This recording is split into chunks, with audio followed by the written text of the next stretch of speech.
Is AI coming for developers' jobs? No, AI is not coming for developers' jobs. There's always going to be a spot for developers inside of software engineering companies. But the nature of the job is definitely going to change, just like the nature of the job has changed from the 80s to the 90s to the 2000s and all the way to today. But that doesn't mean that AI is coming for developers' jobs. Copilot was one of the last projects that I incubated in the office of the CTO at GitHub before I left. And the entire premise behind Copilot was we're augmenting developers. We always talked about it as an Iron Man suit for developers, not a droid. It was never intended to totally consume and overtake developers and what they do. We wanted to give them superpowers. We wanted to give them this flight suit, this Iron Man suit, in which they can basically do superhuman and magical things. And that will be the trend for AI. It will never completely take over for developers. At some point, it's going to, yes, write the majority of code, and it possibly will fix code, and it will probably even inspect and do the quality of the code. But there are elements of judgment and taste and things of that nature that you just can't take away from humans for the foreseeable future.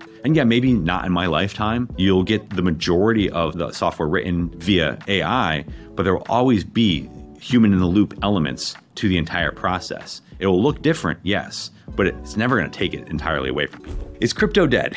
All right, this will be a fun one. No, I mean, the entire industry of crypto is not dead. I do think that a lot of what we saw in this past cycle, which is just speculative crypto, is definitely dead. And I think we're going to see a lot of the bad behaviors either have shaken out or will shake out of the system, including some from my now side of the fence, the venture capitalists who basically use this as a way to get instant liquidity and bypass a whole bunch of things. I hope that is completely dead from the industry. Do I think overall crypto is dead? No. Again, I think maybe we're going to be much more keen and aware of all the Ponzi schemes that are going on, the pump and dumps. And honestly, that's what the majority of all these tokens and coins were this cycle. But, there's going to be some infrastructure that continues to be built. There's going to be really interesting distributed notions that are tried and brought into the world. My hope is that no, crypto is not dead, but it looks very different the next time we get a boom cycle coming around again. But one note I'd like to give to anybody who is in the crypto space, please stop talking about decentralization as an actual real thing that consumers care about. Consumers are never going to care about decentralization. That's a very specific kind of religious bent in the crypto world that people assume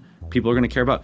Customers care about consumer experience. They care about DX and UX. They care about, is their life appreciably better? Can they do something they couldn't do before, maybe in a new and interesting and novel way? Most of the time, they don't care about that. Things like privacy and decentralization. And yes, maybe they should, but ultimately they're not going to do that. So if you want crypto, if you're hearing this and you want crypto to be something, focus on providing some value to people out there, other than here's some dollars that you can pull from one pocket of somebody else to your pocket. How do I handle toxic team members who are borderline? They aren't breaking the rules, but they're messing with team harmony. So I think the worst place that most teams and companies can end up in is when you have people in that lukewarm middle range. I think anything that messes with the overall team harmony, progress of the company, all those things are typically things that you just want to excise as quickly as possible. The question you're going to want to answer in this is, what's the trend line for X? Is the trend line for this person, if you've already been giving them very specific coaching and feedback, is the trend line improving? And it has to be at a slope that's fast enough and high enough that you think that it would be. Now, in my experience, in most of those cases, when it comes to individual performance improvements or things of that nature, it's very rare that the turnaround actually happens. It does, but it's rare. And you have to be honest with yourself and honest with the person. So step 1, give them feedback. Step 2, follow up on the feedback. Step 3, measure the trend line over a course of a couple of weeks or a month or two, and then really be honest with that situation.